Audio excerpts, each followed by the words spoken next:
In Ilaje local government area, Ondo State, there is a creek that the old people do not cross after dark without speaking certain words.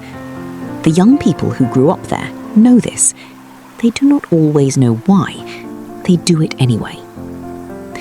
In the second week of August, a corps member from Lagos arrived at the NYSC Secretariat in Igbokoda. He did not know about the creek.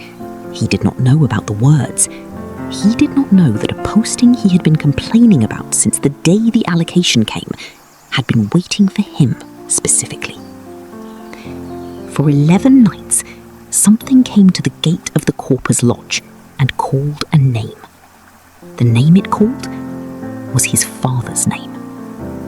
He had never heard his father's full Ilaje name. He did not know his father was from here. He did not know what answering it would cost. He did not know what refusing it and facing it would require. The voice in the compound always called one name. A story from Ilaje, Ondo State, about faith that runs out of excuses. Before this story continues, I need to say something to you directly. I know what you just saw felt like the beginning of a horror film. I am asking you to stay, not because what follows is not disturbing. It is. There are moments in this story that will make you uncomfortable in ways that have nothing to do with darkness or sound effects. I am asking you to stay because of what the disturbing parts are in service of. This is not a story about a creek or a voice or 11 nights of something that could not be explained.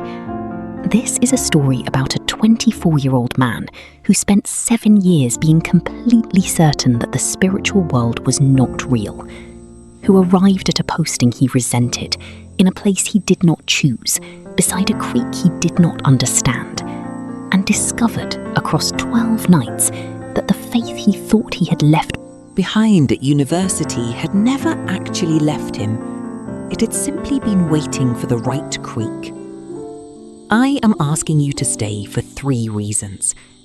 The first reason is Amara. She is a law graduate from Anambra. She is the most rational person in the lodge, more rational than Korede, with the additional armour of legal training in evidence and burden of proof. She sat at the gate on night 6 with her phone to record what everyone was hearing. I want you to see what she recorded. And I want you to see what happened to her voice on night 7. Because what happens to Amara's voice is the moment this story stops being deniable.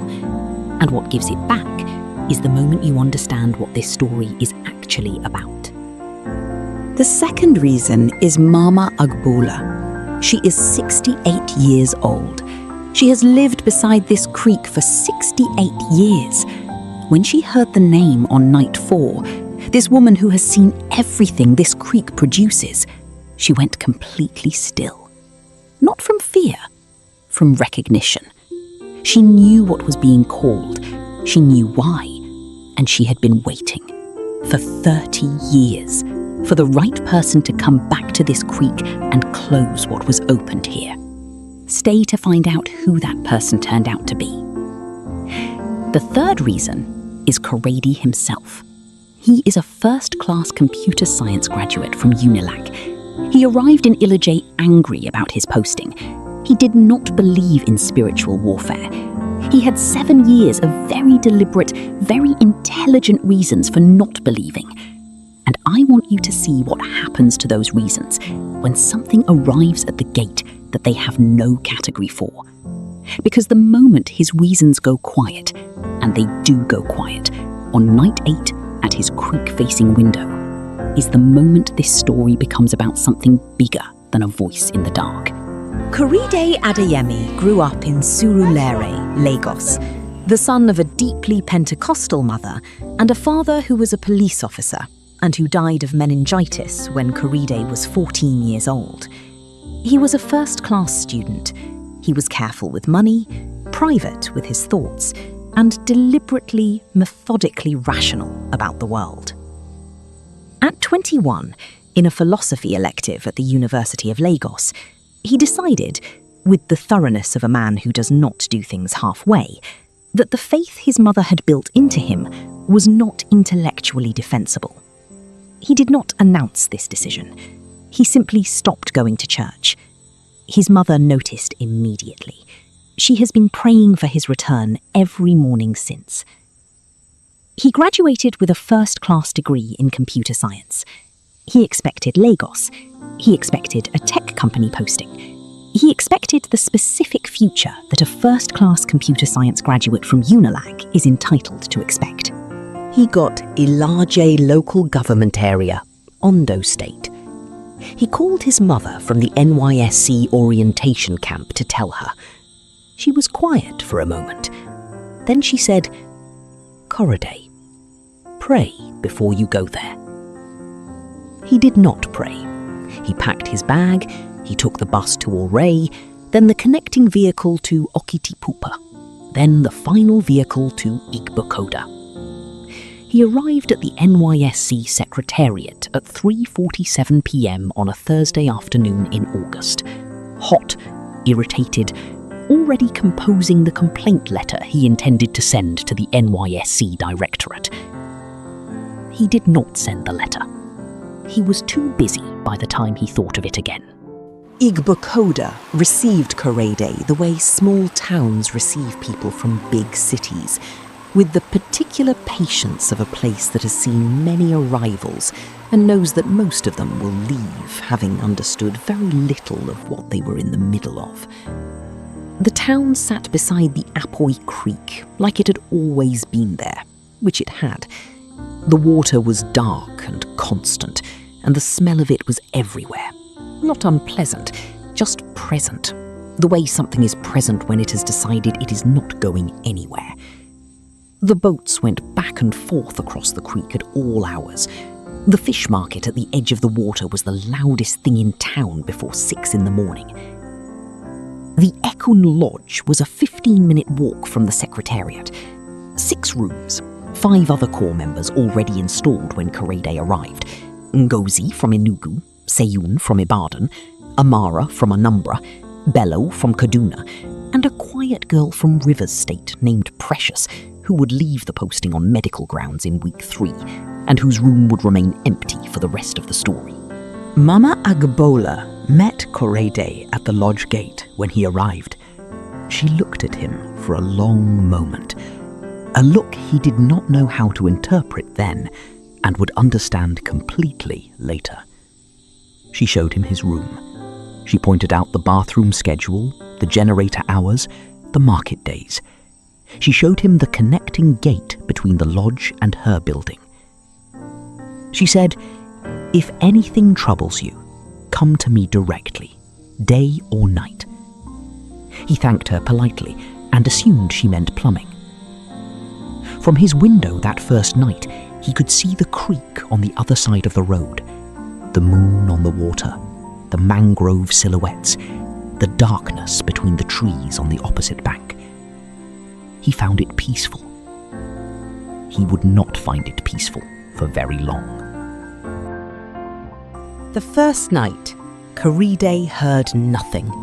He slept well, the deep sleep of a man exhausted by travel and resentment. The second night, Ngozi knocked on his door at 12:14 a.m. She said she had heard something at the gate. He listened. Creek sounds, wind through the mangroves. He told her it was an animal. She said, "Korede, I am from Enugu, and I know what animals sound like. That was not an animal." He went back to bed. The third night, all 5 remaining corpers were in the corridor at midnight, without anyone organising it. They had all woken at the same time. They stood in the corridor in their night clothes and listened. From the direction of the gate, something that was almost a voice, but not the way a human voice is a voice. The way a voice is a voice when it does not want to be heard by everyone, only by one person. By the 4th night, they all heard the name. An Ilaje name. old. The kind of name that the oldest people in the community knew, and the youngest people had never heard given to a child. The name of someone from before, from the time when the creek and the people beside it had a different kind of relationship. Ngozi said, "We need to tell Mama Agbula." Korede said, "We need to sleep." They told Mama Agbula. She heard the name through the connecting gate at midnight. She went completely still, the way water goes still before something large moves through it. She said one sentence: "Do not let anyone answer it. Lock the gate. Stay inside." Then she went back into her building. And for the first time since Korede arrived in Igbokoda, he did not have a rational explanation to offer. He had noticed her face when she heard the name. He had never seen a face do what hers did. On the 6th night, Amara did what lawyers do when the evidence is insufficient. She went to get more. She sat at the gate with her phone recording. For 47 minutes, she recorded creek sounds, wind, the distant generator of a neighbour, the specific nighttime texture of Igbokoda. Then, at exactly midnight, her own name. Not the Ilaje name, her name, Amara. It was on the recording, clear, directional, something that knew her name. She came inside immediately. She locked the gate. She sat in the kitchen until morning with the recording playing on loop. Not because she wanted to hear it, but because she needed to keep confirming it was real. The next morning, she woke unable to speak. Not medically. The throat was clear, the vocal cords were present and functional. But when she opened her mouth, nothing came out, not even a whisper. She typed on her phone and showed Korede the screen. It said, "Something is sitting on my voice." He read it 3 times. His rational framework, which had survived the name, the corridor listening, the recording, began for the first time to feel insufficient. On the 8th night, it came to his window. Not the gate, his window. The creek-facing window on the first floor, where there was no ledge, no tree branch, no external structure that could support a person. He heard his name. Not the Ilaje name the gate had been calling. His name. Korede. In a voice that he would spend many months trying to describe, and eventually settle on the following. It sounded like someone who knew him. Not knew of him, knew him. The specific timbre of a voice that carries familiarity, the way a relative's voice carries familiarity, or a teacher's, or someone who was present at something important. He sat on the edge of his bed. Every argument he had constructed against the spiritual world, every framework, every philosophical position, every reasonable explanation, went quiet. Not refuted, simply quiet. The way arguments go quiet when something arrives that they were not built to address. He sat there until 4:30 a.m. Then he called his mother. She picked up on the second ring. She said, before he spoke, "Korede, I have been awake since midnight. What is happening in that place?" He told her everything. She listened the way she had listened to him his entire life, completely, without interruption, without the small sounds that signal impatience. When he finished, she was quiet for a moment. Then she said, "Karide, your father was from Ilaje." He heard the sentence. He did not immediately understand it. "Your father grew up in Ubale, 2 creeks from where you are now. He left when he was 18, and he never went back. He chose Lagos. He chose me. He chose the church we went to and the life we built in Surulere. But he never dealt with what he left behind in that creek. And what he left behind, I believe, followed him in ways neither of us fully understood. His illness, the speed of it, the way the prayer in that hospital room seemed to find no purchase. I have wondered about it for 14 years. Karede was at his window. The creek was brightening with the first grey of dawn. "The name at the gate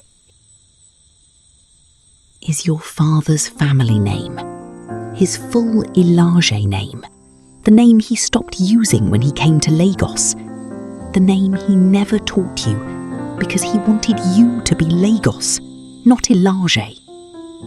The name the creek is using because the creek does not know or does not care that he is gone. It is calling what it is owed. And because he is gone, it is calling the next one in the line." The dawn was fully coming now. The creek was turning from black to grey to the specific brown gold of an Ondo state coastal morning. "Mummy," Karede said, "why did you never tell me he was Ilaje?" His mother was quiet for a long time. "Because he asked me not to. He said he was done with that place. He said whatever that place held, he was leaving it there. He was wrong. You cannot leave a thing by not speaking of it. You can only leave it by addressing it. He did not address it. And now you are in Igbokoda, and the creek is at your window. Because the creek has been waiting for someone from that line to come back and close what was opened." He sat with the window light on his face and the creek below him, and his father's Ilaje name, a name he had never heard, somewhere in the air of the room. "Find the person in that community who knows the rest of this story," his mother said. "There will be someone. There always is. Someone who was there. Someone who has been waiting." He knew immediately who she meant. He had known since night 4. He had been refusing to go to her door because going to her door meant accepting that what was happening could not be addressed any other way. He was ready now. He put the phone down. He looked at the creek. Then he looked at Mama Agbola's building. And for the first time since arriving in Igbokoda, he prayed. Not fluently, not with the language of someone who had maintained the practice, with the rough, urgent, genuine words of a man who has run out of every other option and has returned to the only option that was there the whole time. It was not a beautiful prayer. It was the most important thing he had said in 7 years. He knocked on Mama Agbola's door at 7 a.m. She opened it immediately. She looked at him the way she had looked at him the day he arrived, the long look he had not understood then. He understood it now. She had been looking at his face for the family resemblance to a boy who left Ubali 40 years ago and never came back. She had found it on day 1. She had been waiting for him to find his way to her door. She made him sit. She made tea. The room smelled of camphor and old wood. And the creek. Always the creek. Everywhere in Ilaje, the creek is in every room. On the wall, a large CAC cross. Beside it, an old photograph of a man Korede had never seen. He looked at it for a long time.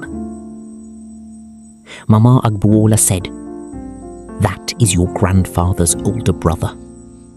He came to this compound 40 years ago. He and your grandfather made a decision together beside the creek.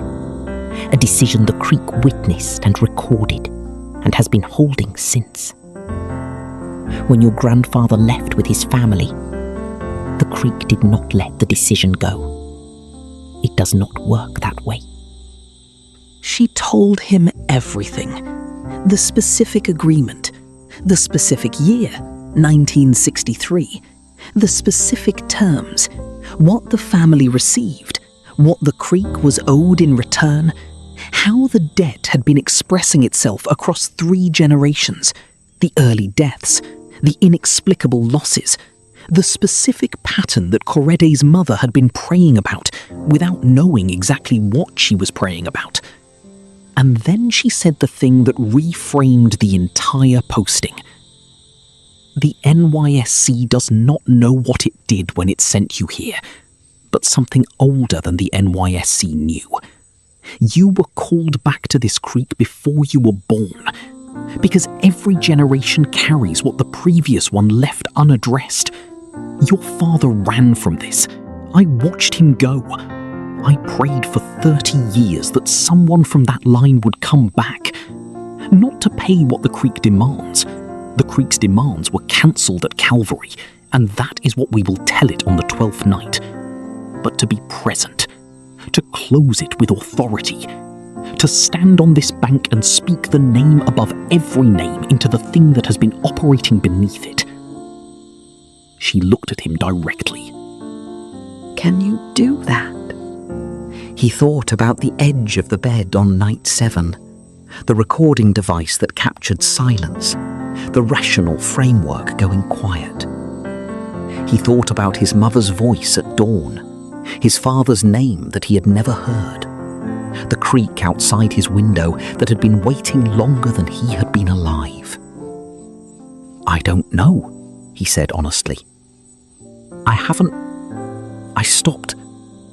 "I know what you stopped," she said.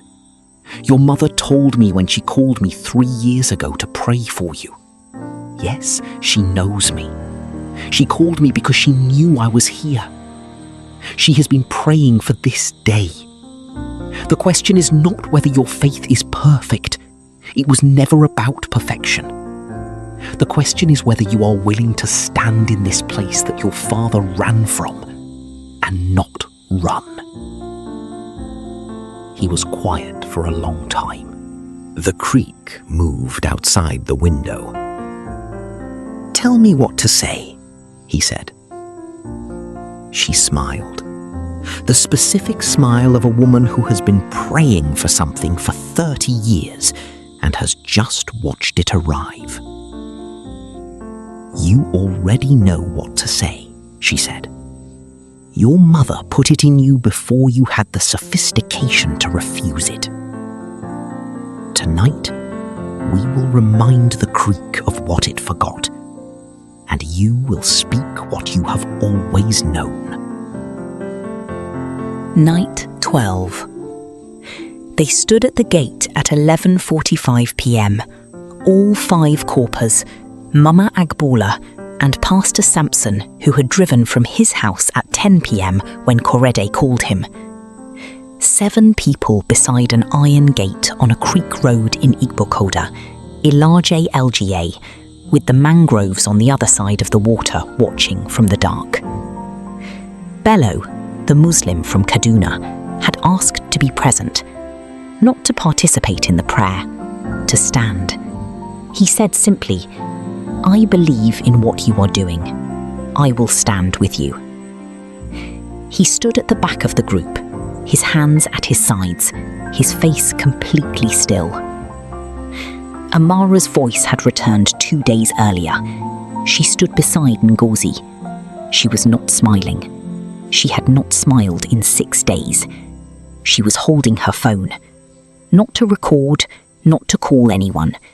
She was holding it because it was something solid.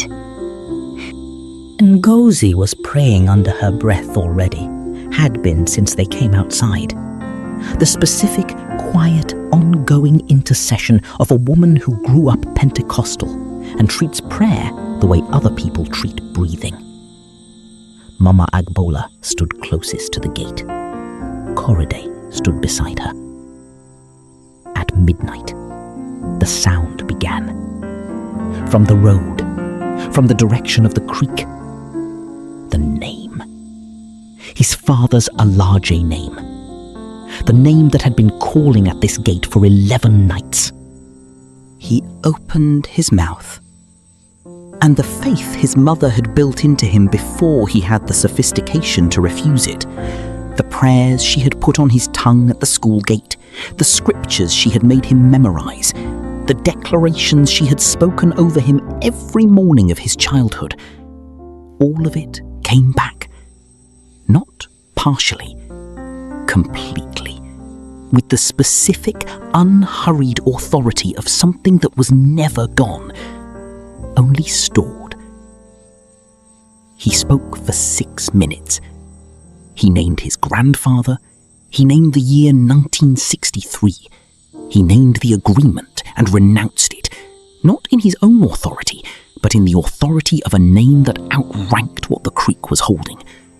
He named his father, the man who ran, who he was just now beginning to understand, who had carried this without knowing how to set it down. He released his father. He named himself Korede Temidayo Adeyemi and declared the line closed, the debt addressed, the creek's claim answered by something paid 2,000 years ago on a hill that had nothing to do with creeks or coastlines or 1963. Mama Agbola said, so quietly that only Korede heard it, "Your father would be proud of you. He was ashamed to come back. You were not. That is the difference between what he carried and what you will not carry. It ends with you." In the morning, the creek looked exactly as it always had. Dark, patient, present. But it sounded different. Or Korede's relationship to the sound had changed, which is sometimes the same thing. He stood at the lodge gate at 6 a.m. and looked at the water. He had not slept. He was not tired in the way of a man who needed sleep. He was tired in the way of a man who has done something that required everything he had and found, at the end of it, that he had enough. Korede is not asking you to have his experience. He is not asking you to manufacture a 12th night, or stand at a gate at midnight, or wait for something you cannot explain to arrive and require a name you thought you had retired. He is simply telling you, as a man who had a very good reason not to believe and built 7 clean years on top of it, that the faith your mother laid down inside you before you had the sophistication to refuse it is not gone. It is in storage, and God is patient. And somewhere ahead of you, on a road you did not choose, toward a posting you did not request, there is a gate, and the name will be there when you arrive, complete, perfectly maintained, waiting, just like it always was. Korede completed his NYSC posting in Ilaje, LGA. He did not apply for a reposting. He returned to his mother's church in Surulere the Sunday after he got back to Lagos. He sat in the same pew he had sat in as a child. His mother sat beside him. She did not say, "I told you so." She simply held his hand through the entire service. He is currently working at a tech company in Lagos. He has started a weekly Bible study at his office. Small, informal, the kind that happens in a conference room on Thursday evenings for whoever comes. He does not lead it because he has all the answers.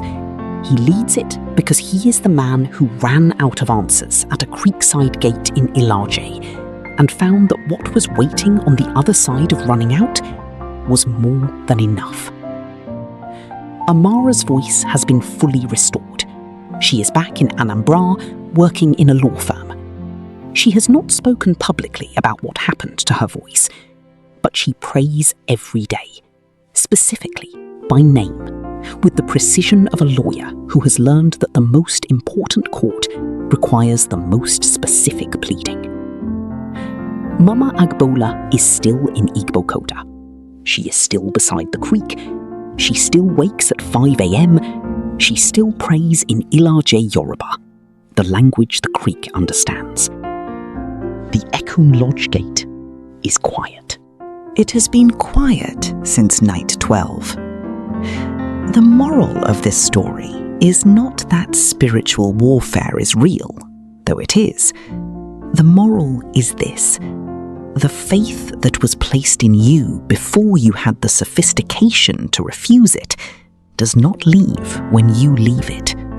It waits. And the God who placed it there is patient enough to use a creek in Ilaje, an NYSC algorithm, and 12 nights of something at a gate to bring you back to what was always already yours. If this story found you, share it with one person today. The person you thought of while you were watching. The one who has a very good reason not to believe anymore. Send it to them. Let the creek do the rest. Subscribe to Voices of Faith Africa. Every week, a real African story of faith through adversity. And drop your testimony in the comments. Tell us about the posting you resented that turned out to be the answer. We read every one. The posting was not a mistake. It never is.